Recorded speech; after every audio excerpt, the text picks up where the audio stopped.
তো আজকে আমাদের আলোচনা হলো যে ব্যঞ্জন সন্ধি কাকে বলে, ব্যঞ্জন সন্ধি কত প্রকার ও কি কি, ব্যঞ্জন সন্ধি কয়টি বা কতটি, ব্যঞ্জন সন্ধি এর সংজ্ঞা, ব্যঞ্জন সন্ধি কি, তো এগুলোর উত্তর জানবো। তো নিচে তো আমি লিখে নিয়েছি। তো যে উত্তর এই প্রশ্ন কিন্তু একটা প্রশ্ন কিন্তু বিভিন্নভাবে করা যায় যে ব্যঞ্জন সন্ধি কাকে বলে, ব্যঞ্জন সন্ধি কি, ব্যঞ্জন সন্ধি এর সংজ্ঞা দাও। বিভিন্নভাবে প্রশ্ন করতে পারে। ব্যঞ্জন সন্ধি সম্পর্কে তোমাদের কাছে জানতে চাইতে পারে যে ব্যঞ্জন সন্ধিটা তুমি কি বুঝো, ব্যঞ্জন সন্ধির পরিচয় দাও।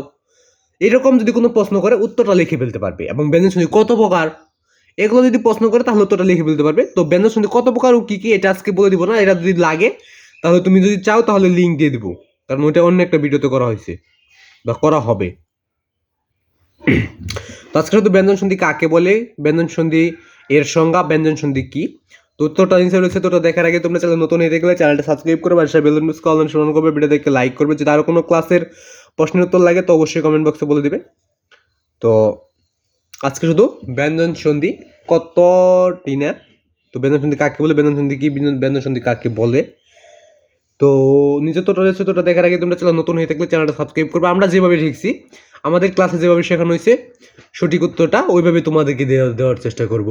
তো সঠিক উত্তরগুলো পেতে চ্যানেলের সাথে থাকবে। তো আমার কিন্তু প্রায় 100কে সাবস্ক্রাইব তোমরা পূরণ করে দিচ্ছ। তো এটা কিন্তু তোমাদের মাধ্যমে সম্ভব হয়েছে যে 100কে আমার সাবস্ক্রাইব হয়ে যাচ্ছে, এটা তোমাদের মাধ্যমেই আমার সম্ভব হচ্ছে। আমার চ্যানেলটা এগিয়ে যাচ্ছে তোমাদের সাপোর্টের মাধ্যমেই। আমি তোমাদের মাধ্যমে মাঝে সঠিক উত্তরটা তুলে ধরার চেষ্টা করি বা সঠিক উত্তরটা দিয়ে দিই। তো ব্যঞ্জন সন্ধি কাকে বলে, ব্যঞ্জন সন্ধি কি, কত প্রকার ও কি কি, বা ব্যঞ্জন সন্ধি এটার উত্তর তো নিচে রয়েছে। তোটা দেখার আগে তোমরা চ্যানেল নতুন হয়ে থাকলে চ্যানেলটা সাবস্ক্রাইব করবে, আর বেল কল নোটিফিকেশন করবে, ভিডিও দেখে লাইক করবে। তো প্রতিটা প্রশ্নের উত্তর আমি 3 মিনিটের মধ্যে উত্তরটা দিয়ে দিই এবং 4 মিনিটের ভিডিও হয়। এবং আজকে আমাদের প্রশ্ন নাম্বার কিন্তু 230 নাম্বার প্রশ্ন, তার মানে 229টা প্রশ্ন আমরা এর আগে শিখে নিয়েছি। তো প্রতিটা প্রশ্নই আমরা শিখে নেওয়ার চেষ্টা করবো। তো আজকে শুধু ব্যঞ্জন সন্ধি কি, ব্যঞ্জন সন্ধি কাকে বলে, ব্যঞ্জন সন্ধির পরিচয়, ব্যঞ্জন সন্ধি সম্পর্কে যত প্রশ্ন করুক উত্তরগুলো দিয়ে লিখে ফেলতে পারবে। তো তোমাদের আমি 4 থেকে 500টা গ্রামার দিব বা সংক্ষিপ্ত প্রশ্ন সব মিলে তোমাদের 4 থেকে 500টা হবে। সবগুলা যদি তুমি শিখে নিতে পারো তাহলে তোমাদের প্রতিটা পরীক্ষারই সৃজনশীলগুলো কমন পড়বে, সংক্ষিপ্ত প্রশ্ন কমন পড়বে। মানে সৃজনশীল কি কমন পড়বে, সৃজনশীলের কিন্তু সম্পূর্ণ সৃজনশীল তোমাদের কমন পড়ে না। সৃজনশীলের ক এবং খ নাম্বারটা কমন পড়বে। ছোট গ বড় ক কিন্তু উপরের উদ্দীপকের উপর ডিপেন্ড করে, কারণ পরীক্ষায় তোমাদের নতুন করে উদ্দীপক দেওয়া হবে, তার মানে ছোট গ বড় ক ওই দুটো তোমার নিজেকে তৈরি করতে হবে। সৃজনশীলের মানে হচ্ছে নতুন কিছু তৈরি করা, নতুন কিছু সৃষ্টি করা, নতুন কিছু বানানো।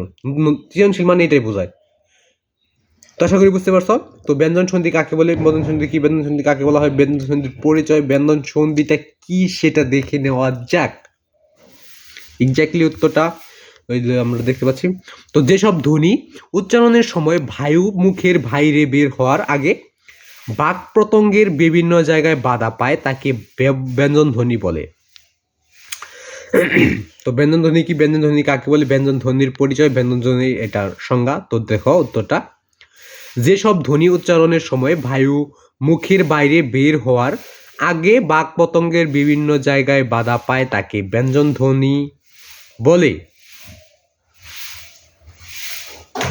তো ব্যঞ্জন ধ্বনি আবার উত্তরটা দেখে নেওয়া যাক।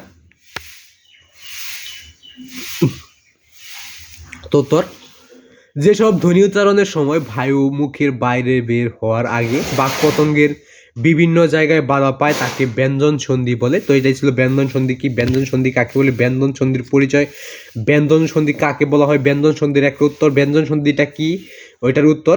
তো নিচে তো উত্তরটা তো দেখাই দিলাম। তো আজকে প্রশ্নটা এটাই ছিল। তো ব্যঞ্জন সন্ধি যদি কত প্রকার ও কী কী ওইগুলো লাগে তাহলে অবশ্যই তোমাদের আমি লিঙ্ক দিয়ে দেবো। তো আজকের উত্তরটা দিয়ে দিলাম। তুমি এটা 2 বছর পরেও দেখতে পারো, 3 বছর পরেও দেখতে পারো, বা 10 বছর পরে উত্তরটা দেখতে পারো। তাই বলছি যে উত্তরটা কিন্তু আমি কত প্রকার ও কী কী ওটা দিয়ে দেবো। তো আমি আজকে এখন ভিডিওটা করতেছি, এরপরে আমি করব যে ব্যঞ্জন সন্ধি কত প্রকার ও কী কী, ওটা লিঙ্ক যদি লাগে তাহলে অবশ্যই কমেন্ট বক্সে বললে আমি দিয়ে দেবো। তো আজকে এই পর্যন্তই। তো সকলে তোমার আসসালামু আলাইকুম। তো সবাই সালামের জবাবটা দিয়ে দেবে। তো আজকে এখানে বিদায় নিচ্ছি, আবার দেখা হবে অন্য একটা নতুন ভিডিওতে। তো আজকে এখানে বিদায় নিচ্ছি, খোদা হাফেজ।